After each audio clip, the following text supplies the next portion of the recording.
বহুদিনৰ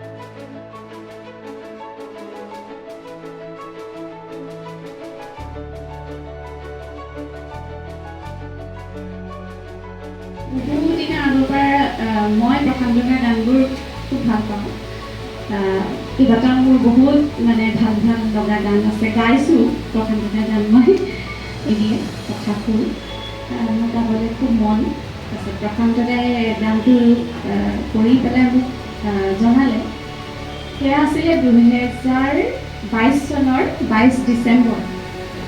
গানটো ফোন কৰিলে শান্তনুলে ফোন কৰি ক'লে যে তোমাৰ গানটো জুপিতৰা গানটো ৰেডি হ'ল। মই কৰিলোঁ গানটো। তাৰপিছত আহিলোঁ আমি, গানটো খুব ধুনীয়াকৈ তেখেতে শিকাই দিলে। কিমান গানখিনি হেৰি কৰিব পাৰিছোঁ নাজানো আৰু চেষ্টা কৰিছোঁ। খুব ধুনীয়া, ভাল লাগিলে। মোৰো সেই স্বাক্ষৰে কোৱাৰ নিচিনাকৈ গজলৰ যিটো ফিলিং, মোৰ এটা মানে তেনেকুৱা এটা মই খুব ভাল পাওঁ, মই শুনোও বহুত গজল। আৰু সেইটো মানে মোৰ এটা ভাৱ এটা আহিলে আৰু তেনেকুৱা ধৰণৰ। কিমানখিনি মই কৰিব পাৰিছোঁ এইটো ক'ব নোৱাৰোঁ, তথাপিও মই চেষ্টা কৰিলোঁ। আৰু তাৰপাছত স্বাক্ষৰক হেৰি কৰা হ'ল, গানটো দিয়া হ'ল। তাৰপিছত স্বাক্ষৰে হেৰি কৰিলে, ডাইৰেক্ট দিয়াৰ পাছতো কিবা এটা তোমাৰ প্ৰব্লেম কিবা কম্পিউটাৰটো উৰি গ'ল, সেইবোৰো হ'ল আমাৰ গানটো লৈ পেলাই। তাৰপিছতে হ'ল যিখিনি হওক গানটো হ'ল, হেৰি কৰা হ'ল, মিউজিক কৰিলে। খুব ধুনীয়াকৈ স্বাক্ষৰে সজাই তুলিলে গানটো। আৰু প্ৰশান্তদাও ভাল পাইছে বুলি মোক জনাইছে। গানটো খুব মানে ধুনীয়া হৈছে, হেৰিখিনি মিউজিকখিনি ভাল লাগিলে। তাৰপিছত এদিন আমি ৰেকৰ্ডিং কৰিবলৈ আহিলোঁ চিম্ফনী ষ্টুডিঅ'ত, পূৰবদাৰ ষ্টুডিঅ'ত আমি কৰিলোঁ। গানটো আছিলে মাৰ্চ মাহৰ 16 তাৰিখ।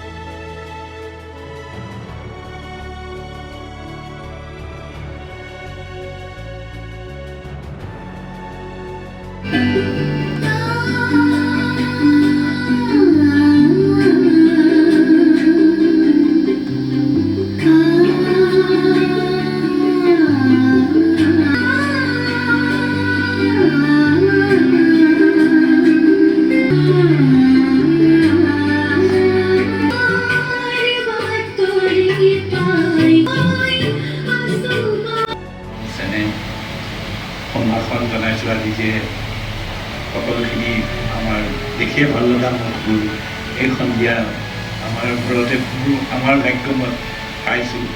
সেইটো বাবে মই মোৰ ফালৰ পৰা ধন্যবাদ আৰু কৃতজ্ঞতা জনাইছোঁ। সেইটোৰ বিষয়ে ক'বলৈ বৰ বেছি বিশেষ নাই, কিয়নো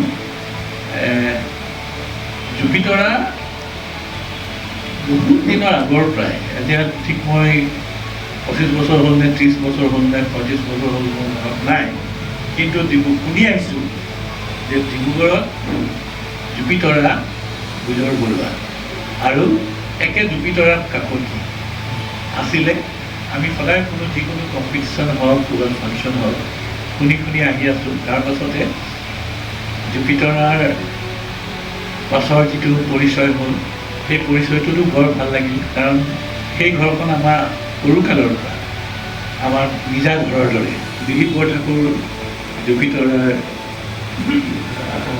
শহুৰে প্ৰথম আৰম্ভণি আমি য'ত সংগীত কৰিছিলোঁ, তেতিয়া আমি মেট্ৰিক বেটছ, আৰু তেতিয়া চাইকেল মাৰি আমি এঠাইত গোট খাই আমি সংগীত চৰ্চা কৰোঁ।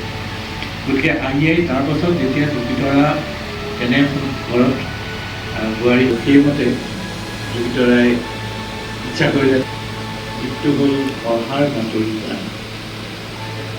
এই যে আজি তাৰিখটো কৈছে, কিয়নো গোটেই গানটো অপেক্ষাৰ মধুবেদনা, আৰু এই অপেক্ষাৰ মধুবেদনাটো সেইটো কাৰণে বৰ ভাল লাগিলে আৰু ভাল লাগিছে। আৰু আগৰ যিটো তেওঁৰ প্ৰতি ধাৰণা আগৰ পৰা আছে, মই পাইছোঁ, মই ৰেকৰ্ডিঙৰ বিভিন্ন সময়তো মই পাইছিলোঁ। গতিকে আমি খুব প্ৰদান কৰিছে, কাৰণ গীত এটা হয় আমি লিখি স্কেলেটনহে কিন্তু তাক প্ৰকৃত ৰূপ গীতটো সজায়। তাৰপাছত যোনে গায় তেওঁহে প্ৰাণ দিয়ে। আৰু মই চেটিছফাইড আছিলোঁ যে ইমান সুন্দৰকৈ জুপিতৰাই গাইছে। থাকিব আজি আৰু সকলো আৰু আজি সকলোকে মই পুনৰবাৰ ধন্যবাদ।